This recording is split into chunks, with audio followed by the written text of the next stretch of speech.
तेरे शांति स्तंभ के आगे बाबा जब हम आते हैं, तेरे शांति स्तंभ के आगे बाबा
ओम शांति।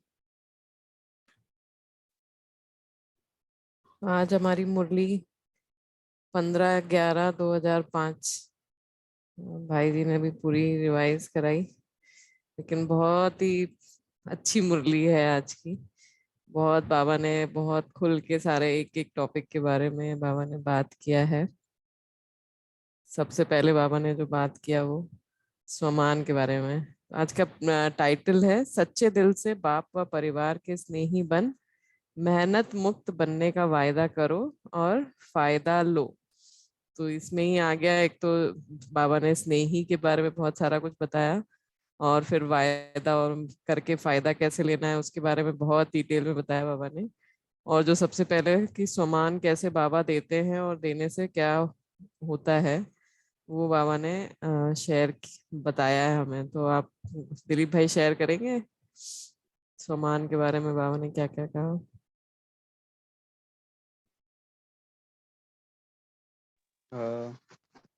ओम शांति। तो बाबा ने बोला, आप देख ही रहे हैं बाबा श्रेष्ठ राज्य अधिकारी और सम्मानधारी बच्चों को देख रहे हैं। तो जैसे कल की मुरली में था, फरिश्ते पे बाबा ने बोला था कि वो सर्व के प्यारे होंगे, बेहद होंगे।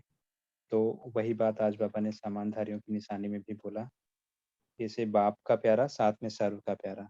और बाबा ने आगे बोला भी है कि वो बेहद के प्यारे भी होंगे। तो ये बहुत अच्छा लगा। फिर बाबा बोलते भी ना, जैसे अ,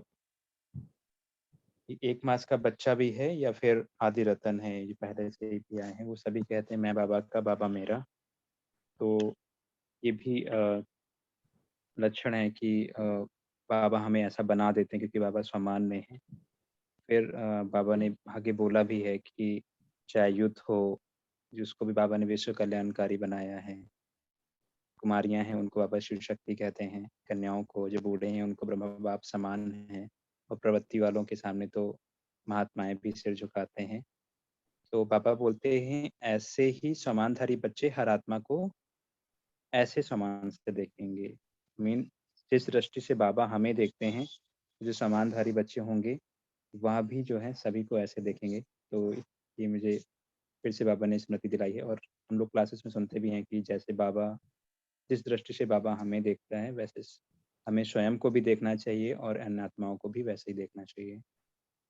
तो बाबा फिर आगे बोलते हैं क्यों, क्योंकि समान जो है देह अभिमान को मिटाने वाला है।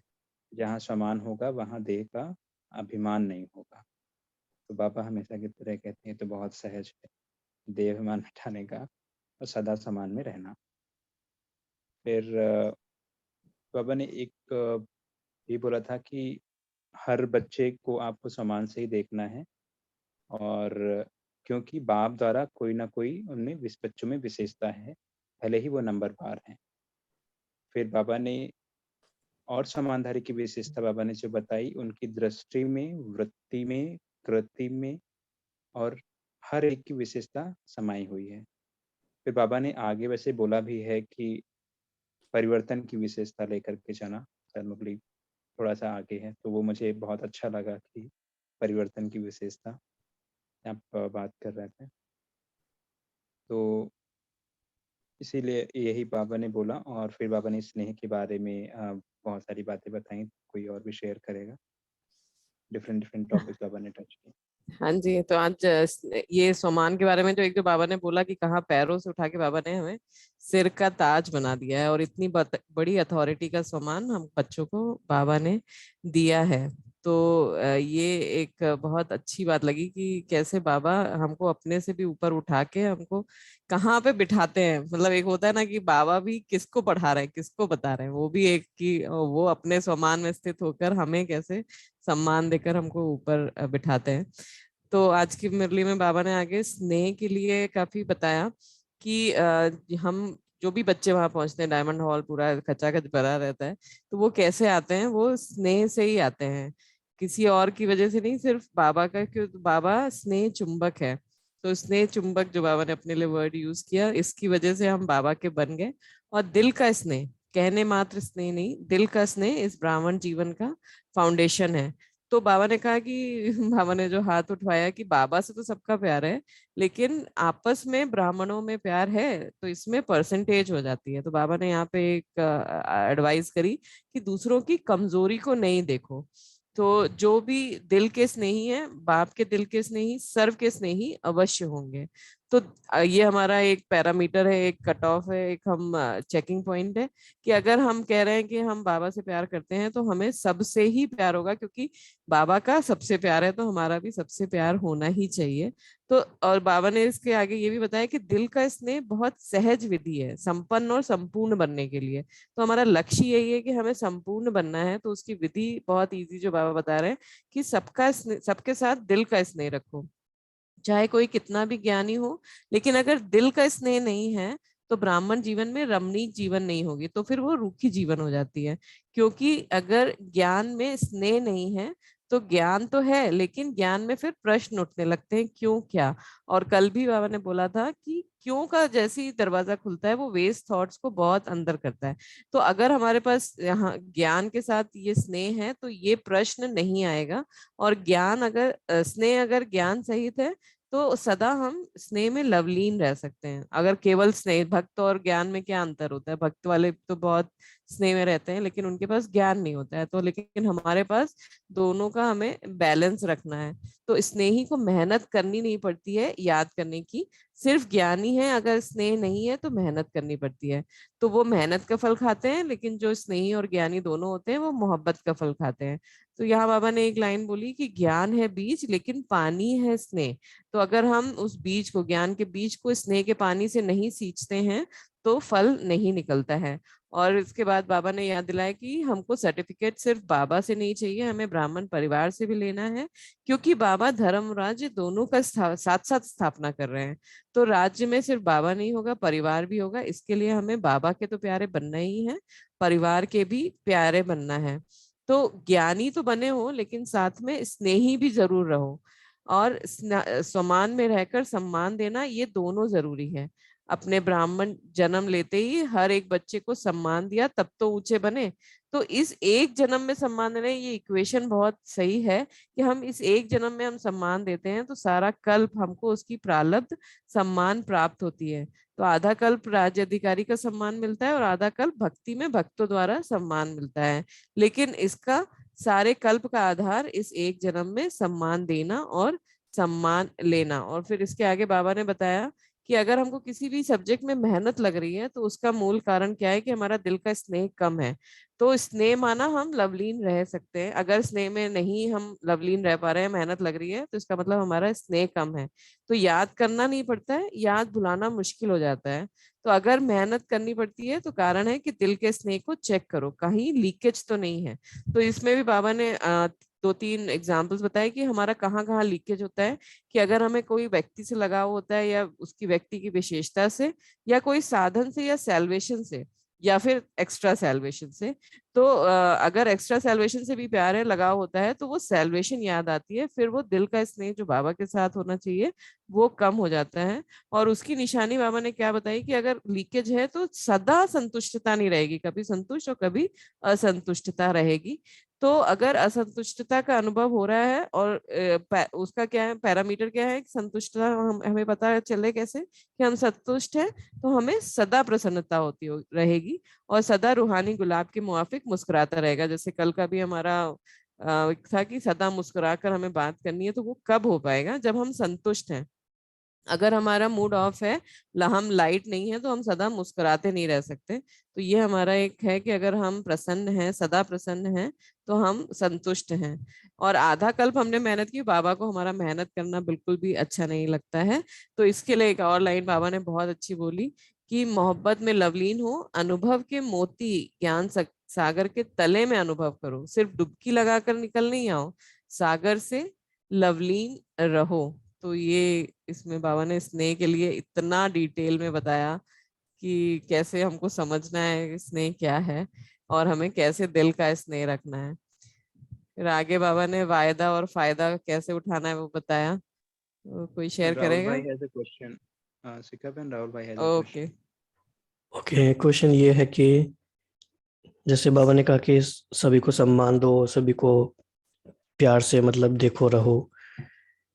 वैसे सुनने में तो अच्छा लगता है और हम चाहते भी हैं कि ऐसा ही हो, लेकिन प्रैक्टिकली हो जाता है कि भावना चेंज हो जाती है और वो संबंध वाली बात भी चेंज हो जाती है। तो मतलब ट्रबल शूटिंग वाले एस्पेक्ट को देखें तो क्या करें? आप बताएंगे फॉर भैया। फॉर एग्जाम्पल, जैसे कि लेट से हम मधुबन गए हैं और मान लीजिए हम सोच रहे हैं कि हम 10 बजे सो जाएं और सुबह 2 बजे उठ जाएं या 3 बजे उठ जाएं अमृत वेले के लिए। लेकिन 11 बजे या 12 बजे कोई रूम के बाहर खड़े होकर बात कर रहा है फोन पे। बहुत प्रैक्टिकल बात है, छोटी सी। तो फिर हमारी भावना से आत्मा के लिए ये हो जाएगी कि इसको समझ में नहीं आ रहा, ये मधुबन आया हुआ है फिर भी।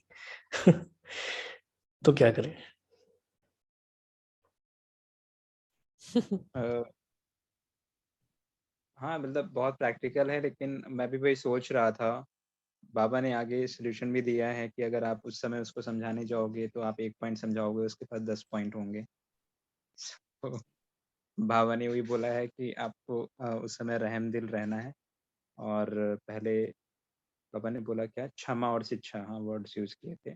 बट शायद वहाँ पे ये भी काम ना करे, टू बी वेरी फ्रैंक। क्योंकि शायद हमें उतनी हमारी वाणी में भी अथॉरिटी नहीं है। क्योंकि अगर हम रख के देखें कि हमारी जगह शायद कोई मे बी जिसको भी हम समझे बहुत ही अच्छा योगी हो या फिर धारणा वाला हो या सो कॉल्ड वरिष्ठ हो, तो वो बोले तो शायद वो मान जाएँ, हमारी बात ना माने।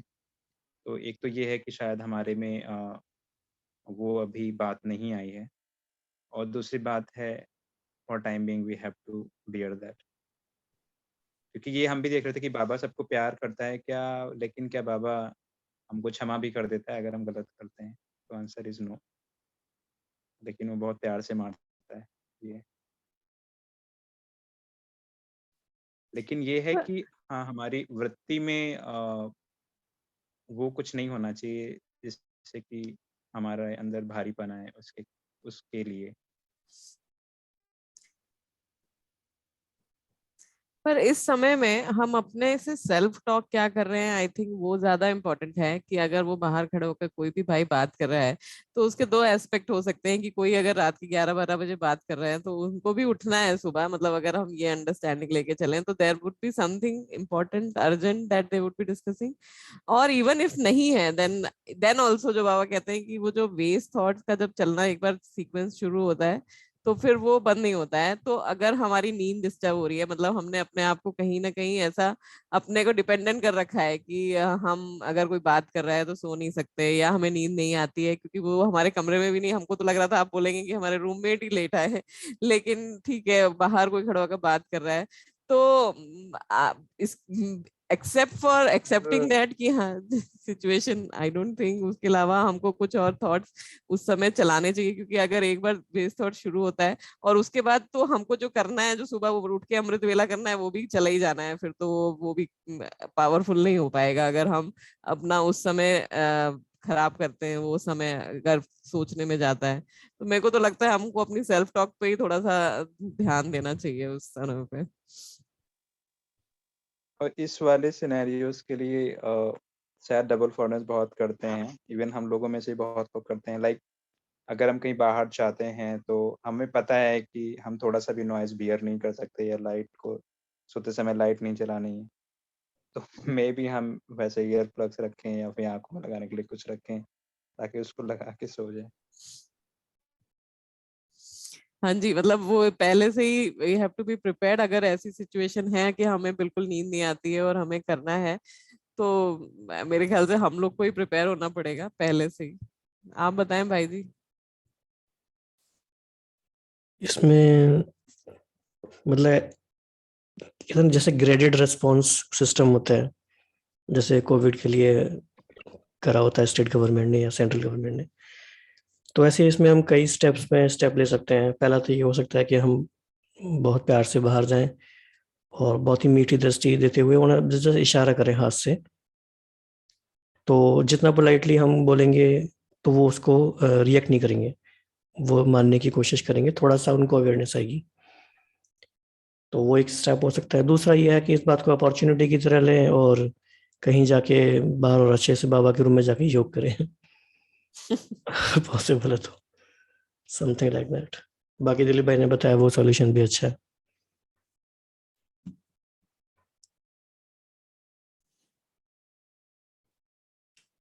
हाँ जी,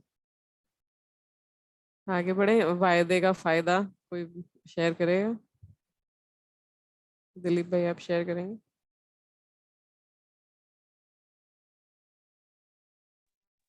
अ, हाँ, वादे के फायदे के लिए बाबा ने बताया कि यही कि रियलाइजेशन एंड रिवीजन। तो बाबा ने यही बोला है कि वो मेहनत से मुक्त बनना है, और मेहनत नहीं करेंगे मौत से रहेंगे। उसके लिए बाबा ने क्या क्या बोला है कि आप जो भी आप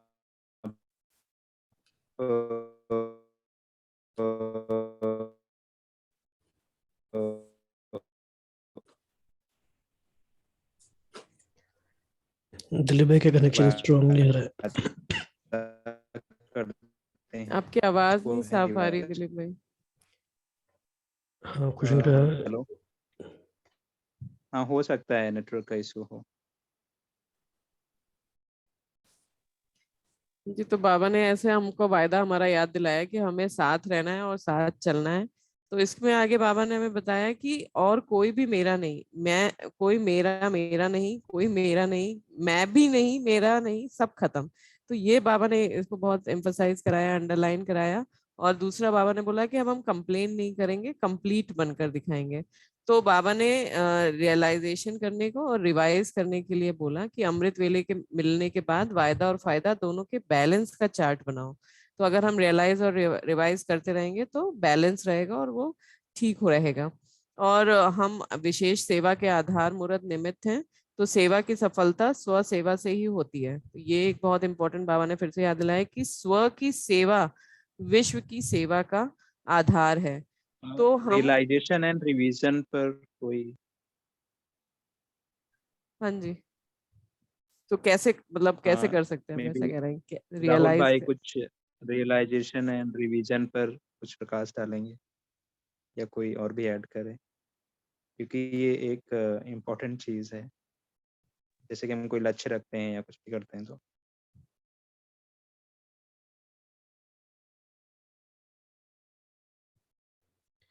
शिखा बहन आप शेयर कर सकते हाँ जी, तो इसमें हमको रिवाइज करना तो समझ है कि हम भूल ना जाएं, हम बार बार वो चीज को सुबह एवरी अमृत वेले हमको वो बाबा के सामने रिवाइज करना है, वो तो क्लियर है। बट रियलाइज करना कि एक है कि हमने, जैसे बाबा बार बार कहते हैं ना कि मन से हाथ उठाना, ऐसे ही सामने, मतलब सिर्फ हाथ नहीं, स्थूल हाथ नहीं उठाना, मन का हाथ उठाना। तो हम क्या रियलाइज कर रहे हैं, जो हम बोल रहे हैं वो हमारे रियलाइजेशन में, हमारे सबकॉन्शियस में जा रहा है या नहीं जा रहा है। तो वो एक कि हम जो एक, सचिन भाई जैसे कहते हैं कि हम प्रतिपल सजग रहे, अवेयरनेस के साथ, एक अलर्टनेस की, हम कर क्या रहे हैं और हमें क्या करना है, whether we are aware of that, whether we are realising what we are doing. So वो अगर रियलाइजेशन और रिवीजन दोनों हम अगर अमृत वेला अपने को याद दिलाते हैं, तो वो पूरा दिन हमारे साथ रहता है। और फिर जो बाबा कहते हैं कि बाबा का भी उसमें हाथ, हिम्मत और साथ हमारे साथ रहता है। तो मेरे ख्याल से इतना ही। अगर आपको दिलीप भाई और शेयर करना है तो बताएं। नहीं, थैंक यू। मतलब मुझे तो आप लोगों से पूछना था। हाँ, फिर awareness Baba, is good thing, मतलब कि हाँ जो भी है थोड़ा सा अवेयरनेस के साथ करें तो सही रहता है। मतलब हर समय हमें एक्चुअली में ये रियलाइजेशन अगर रहे कि हम क्या कर रहे हैं और हम क्यों कर रहे हैं जो भी कर रहे हैं। क्योंकि जहां हम ये भूल जाते हैं तभी हमारा वो डिफ्लेक्शन जो पाथ से हो जाता है, वो तभी होता है कि जब हमारे वो चीज विस्मृति में हो जाती है। तो जब हम अमृत वेला कोई चीज सोचते हैं, याद करते हैं, तो वो हमें पूरा दिन याद रहती है, प्रोवाइडेड हम अमृत वेला के बाद सो नहीं जाएं। तो वो एक्चुअली में होता है प्रैक्टिकली, कि जो हमने सुबह सोचा वो हमें पूरा दिन रियलाइजेशन में जरूर रहेगा। और हम उसको रिवाइज करते रहे हर हर ट्रैफिक कंट्रोल पे या 2-3 घंटे पे, वो हम अगर रिवाइज करते रहें तो वो कहीं ना कहीं वो मैनिफेस्ट होने लगता है। अगर वो भूल ही जाते हैं तब तो फिर आगे कुछ होता ही नहीं है उसमें। फिर बाबा ने एक ना को 21 जन्म की ऑलमाइटी गवर्नमेंट की सील लगा देने के लिए कहा, और हाँ जी ही करना है, और हम करते रहना है, और मास्टर सर्वशक्तिवान है ऐसा। और फिर 70वें वर्ष में बाबा ने जो याद दिलाया कि सफलता मूर्त बनना है, सब कुछ हमें अपना सफल करना है, सारे खजाने और सारे अपने, चाहे स्थूल धन चाहे लौकिक खजाने, सब सफल करके हमको सफलता मूर्त का सर्टिफिकेट लेना ही है। तो ये बाबा ने बहुत अच्छा एग्जाम्पल दिया कि साइंस वाले जब ऑपरेशन करते हैं तो भी क्या करते हैं, पहले सुलाते हैं, या फिर हम टिंचर भी लगा रहे हैं तो पहले फूकते हैं ताकि थोड़ा सा कम उसका असर हो। तो पहले मर्सीफुल बनो और उसके बाद शिक्षा दो, तब प्रभाव पड़ेगा।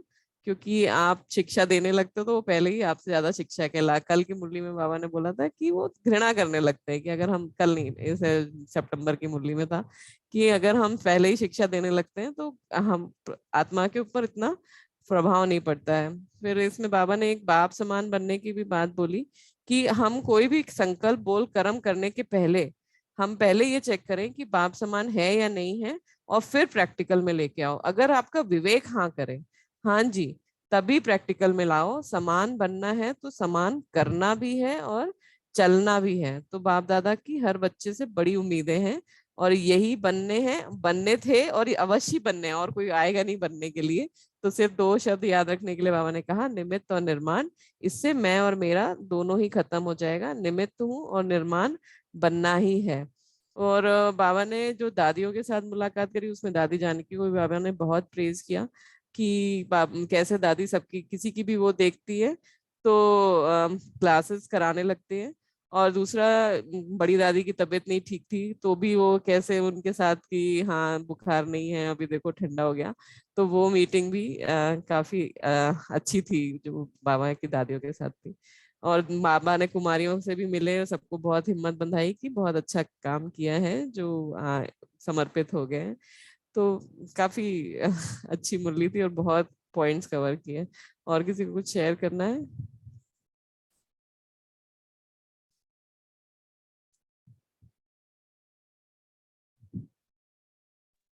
अ, ये वाली लाइन बहुत अच्छी थी। जब कुमारियों से मिल रहे थे बाबा, तो बोला था कि क्या बोलते हैं, सफलता मूर्त बनने का है, लक्ष्य क्या रखा है, सफलता मूर्त बनने का है, और अपने वायुमंडल का प्रभाव डालना है, इतनी ताकत भरी है। अगर आपको सही वायुमंडल ना मिले, तो बाबा ने उनको मतलब एक बल भरा था उनमें, तो आपको वायुमंडल की मदद नहीं मिले तो क्या करेंगी, अपना वायुमंडल दिखाएंगी ना, इतनी ताकत है, फिर तो ताली बजाओ। इसमें तो बाबा ने उनसे ये भी कहा कि आपका अगर कुछ भी माया आती है या आपका कुछ भी कारण आता है, समस्या आती है, तो बाबा को दे दो और सिर्फ इतना बोलो कि हम तो समाधान स्वरूप हैं, बाबा आप रखो, तो बाकी सब कुछ हो जाएगा। तो ये भी एक बहुत प्रैक्टिकली है, हम लोग एक्सपेरिमेंट करके देख सकते हैं। कुछ भी आए तो बाबा को दे दो और बोलो बाबा ये सब आपका है, हम तो समाधान स्वरूप है। अच्छा, ओम शांति।